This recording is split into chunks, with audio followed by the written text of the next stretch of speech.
Salut les makers, c'est Nebran, j'espère que vous allez bien. Aujourd'hui, petit vlog maintenance de l'Anycubic.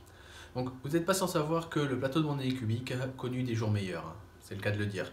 Ça pour deux raisons. La première, c'est l'usure normale de la pièce. Ça reste une pièce d'usure qui est soumise à pas mal de contraintes. Donc, au bout d'un moment, le plateau perd sa planéité. C'est normal, hein. À force de torsion, ce genre de choses, ça va arriver, hein. Deuxième raison, là c'est ma faute, c'est tout simplement qu'un jour, avec une spatule, en essayant de retirer un modèle un peu récalcitrant, j'ai tout simplement traversé le bultac et une partie du plateau. Ce qui fait que j'ai un creux dans mon plateau avec un morceau d'aluminium qui était remonté, que j'ai retiré mais il reste toujours un petit bord un peu tranchant. Donc bon, j'ai pas réussi à régler le problème complètement et ça n'a pas raté quelques semaines après seulement, quand j'ai mis un nouveau bultac, j'ai eu un même trou au même endroit et mon bultac est de nouveau foutu. Donc il est temps que je prenne des mesures un peu plus drastiques. Troisième petit point intéressant que j'ai remarqué justement maintenant en faisant la maintenance, depuis le début en fait, j'ai un des coins de mon support de plateau, là où vous avez les vis, enfin les écrous dentés, qui est tordu vers le bas. Ce qui fait qu'en fait j'ai toujours la vis arrière gauche qui est presque complètement dévissée alors que toutes les autres sont serrées proprement pour avoir un plateau plat.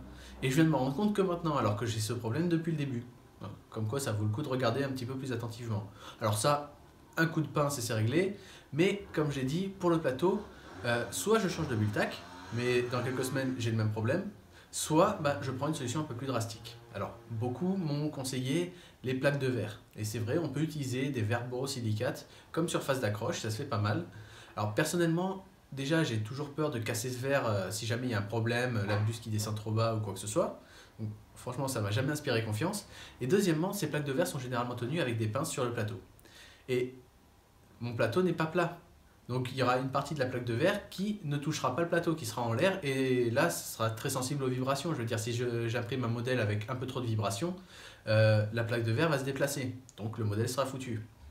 Et si par miracle, j'ai des pinces qui sont suffisamment fortes pour pouvoir plaquer les quatre coins de la plaque de verre, là je suis tombé une goutte d'eau dessus, à mon avis le truc il vole en éclats. Donc ça vaut pas le coup. Donc il faut que je trouve une autre solution et j'avoue que j'étais un peu perdu. Alors du coup je me suis tourné vers Anycubic. Alors c'est pas une publicité ou quoi que ce soit, mais il s'avère que Anycubic a développé pour son imprimante i3 Mega une nouvelle surface d'accroche qu'ils ont appelée l'Ultra Base, qui est également un plateau de verre, un verre micro-poreux je crois, qui a la propriété en fait d'offrir une très bonne surface d'accroche quand le plateau est chauffé, et une très mauvaise surface d'accroche quand le plateau est froid. C'est-à-dire que vous pourrez retirer normalement n'importe quel modèle sans forcer. Alors je demande à voir, hein, franchement si c'est le cas c'est vraiment pas mal, mais je demande à voir. Enfin bref, toujours est-il que je suis allé donc sur Isa 3D, là où j'ai acheté mon imprimante 3D, et j'ai contacté le gérant pour savoir si l'Ultrabase était compatible avec ma version 1 de l'Anycubic. Apparemment ça allait, j'étais pas le seul à avoir fait la transition depuis la version 1. D'ailleurs, fait intéressant, samedi dernier, le jour où j'ai reçu mon plateau, j'ai également reçu un mail de l'un d'entre vous, un dénommé Paul, qui, après avoir vu une de mes vidéos où je parlais de mes problèmes de plateau, m'a envoyé un mail pour me dire justement que lui aussi, avec son Anycubic, avait eu les mêmes problèmes que moi, et avait donc décidé de passer à l'Ultrabase, et il en était ravi. Donc je trouvais le timing assez marrant en fait, que le jour où je reçois le plateau, je rentre chez moi et je vois ça. Un mail qui me disait ça. Mais bon, en tout cas, c'est très sympa à toi d'avoir pris le temps de m'écrire pour partager ton expérience. Franchement, merci beaucoup. Bref, j'ai commandé le plateau. Alors, il y a deux versions. La première, juste la plaque de verre, mais on revient au même problème. Mon plateau n'est pas droit. Et la deuxième, c'est la plaque de verre, un plateau chauffant et les vis qui vont avec. Donc, j'ai pris la deuxième version. Ça m'a coûté une quarantaine d'euros avec les frais de port. Franchement, c'est pas excessif pour une surface d'accroche qui, si elle tient ses promesses, est vraiment exceptionnelle. Donc, j'ai acheté tout ça, je l'ai reçu, je l'ai monté sur mon Anycubic et maintenant on va voir ce que ça donne. Allez. Ok, donc là j'ai l'Ultra Base installée sur mon Anycubic. Donc comment ça se présente? Tout simplement, vous avez un plateau chauffant, plus fin que l'ancien, sur lequel est collé, avec un adhésif genre 3M ou ce genre de choses, le fameux plateau en verre d'Anycubic. Vous pouvez voir, il a un revêtement noir un petit peu alvéolé, ça donne une texture un peu particulière. Il y a quelques traces dessus, c'est normal, je m'en suis déjà servi avec quelques modèles. Et bon, il n'y a pas trop de traces et ça se nettoie, il paraît très bien avec un peu d'eau et d'alcool.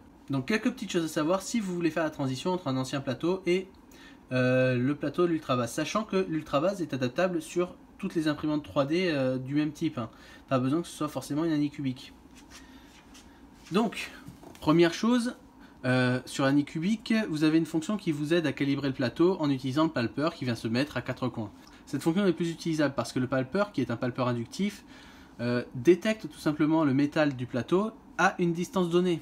Là, comme on rajoute 3-4 mm de verre, ben, déjà les résultats sont faussés, et puis c'est pas dit que le palper arrive à détecter le plateau à travers le verre. Deuxième chose, si vous avez une Anycubic, vous avez remarqué que le plateau est branché à la carte mère à l'aide d'un connecteur, c'est-à-dire que vous avez un connecteur derrière le plateau sur lequel vient se brancher un câble qui est relié à la carte mère, ça permet une maintenance plus facile. Ce connecteur n'est pas présent sur le plateau chauffant de l'Ultrabase, ce qui veut dire que vous avez deux solutions pour pouvoir connecter votre Ultrabase à votre Anycubic. Soit vous récupérez le connecteur de l'ancien plateau, vous découpez les câbles parce que vous n'avez pas besoin de toute la longueur de câble et vous soudez le connecteur dessus. Comme ça vous pouvez utiliser l'ancien câble pour relier l'Ultrabase à l'Anycubic. Ou alors, deuxième solution, vous ouvrez complètement votre Anycubic et vous remplacez l'ancien câble par le nouveau. Vous ne pourrez plus séparer aussi facilement le plateau, mais personnellement c'est ce que j'ai fait parce que je compte pas changer de plateau toutes les 2 semaines, donc autant mettre du matériel neuf. Bien. Donc troisième chose à savoir, il y a des écrous entre le plateau et le ressort. Ces écrous permettent en fait de bien plaquer les têtes de vis quand on colle la plaque de verre. Hein. Parce que c'est un plateau qui est assez fin et les têtes de vis ont légèrement tendance à dépasser. Donc les écrous permettent en fait de bien serrer tout ça pour que ce soit bien un plateau bien plat. Et du coup, si vous utilisez les anciens ressorts de l'Anycubic, vous allez très vite vous rendre compte que ça vous fait perdre pas mal de jeu pour le réglage des vis. Surtout si, comme moi, vous avez un support plateau qui n'est pas très droit. J'ai essayé de le redresser un peu, mais c'est pas encore ça. Donc, personnellement, ce que je vais faire, là, je vais sans doute utiliser les ressorts que j'avais sur ma Discovery 200 Beta, des ressorts que j'avais achetés à part, et en fait, ce sont des ressorts qui sont beaucoup plus larges. Donc déjà, ils vont englober, à mon avis, l'écrou, et ils sont plus courts. Donc, ça me donnera plus de jeu pour pouvoir régler le plateau. Et ils sont un peu plus forts aussi, donc une fois que ça tient bien, quoi. Donc, on a vu l'installation. Maintenant, on va voir si ce plateau tient vraiment ses promesses. Je vais imprimer un modèle et on va voir si il se sépare aussi bien qu'ils le disent du plateau et quel est l'état de la première couche. Bien, allez, c'est parti. Ok, donc là, j'ai 3 modèles qui sont sur mon plateau. Ça prend à peu près toute la longueur du plateau, c'est pour ça que je les ai disposés comme ça. Donc ça s'est imprimé correctement. J'ai encore un léger problème avec le réglage d'une des vis sur ce côté, ce qui fait que j'ai un léger warping ici, mais rien de bien grave. Rien qui ne puisse pas s'arranger avec un peu de réglage. Alors j'ai imprimé ça surtout pour vous montrer comment se retire un produit sur le Ultrabase, voir si ça marche aussi bien qu'ils le disent. Donc j'ai pris des modèles avec des premières couches assez larges. Bon, ça fait partie d'un projet que j'ai. Je ne sais pas vraiment si je le mènerai à bien, et si c'est le cas, je vous en parlerai, mais sinon, bon, pas grave.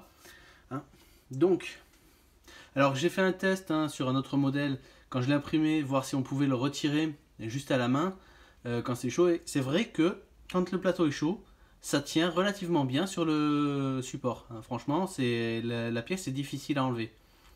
Donc là, maintenant, on va voir avec celui-là si c'est compliqué ou pas. Donc la première pièce devrait pas être trop compliquée puisque il y a eu, voilà, franchement, elle s'est décollée sans problème. Bon, il y avait un peu de warping, donc on va dire que ça va, mais quand même, elle a tenu à s'imprimer tout du long et là, elle était limite posée sur le plateau. Donc maintenant, la deuxième, regardez ça. Ça se décolle sans problème. Et franchement, regardez il y a un effet de brillance un peu sur la première couche. Alors j'ai quelques petits défauts là encore, mais ça va s'arranger avec le temps, avec les réglages. Donc franchement, ça se décolle super bien. Je suis assez surpris. J'avais fait quelques prints et j'avais réussi à les décoller sans trop de problèmes. Mais là, franchement, avec le plateau bien à froid, ça part sans difficulté. Mais alors vraiment, c'est surprenant. Bien, donc maintenant, je crois qu'on peut conclure sur l'Ultrabase, savoir ce que j'en pense et si je vous le recommande ou pas. Donc déjà, qu'est-ce que j'en pense? Bon, c'est un plateau en verre, j'ai toujours peur de l'abîmer. Mais en tout cas, c'est une grosse amélioration par rapport au plateau que j'avais avant. Donc, est-ce que je peux recommander ce genre de choses? Franchement, je dirais oui. Alors je sais pas exactement comment ils ont fait ça, je sais pas comment se comportent les autres plateaux en verre, mais franchement c'est vraiment pas mal.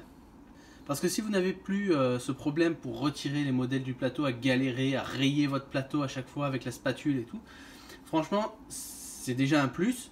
Mais la première couche, non seulement elle est plate, mais elle est super lisse. Alors je pense pas que vous puissiez vous comprendre vraiment ce que je fais là, mais c'est super lisse. Les deux modèles se glissent dessus comme si c'était vraiment bien plat.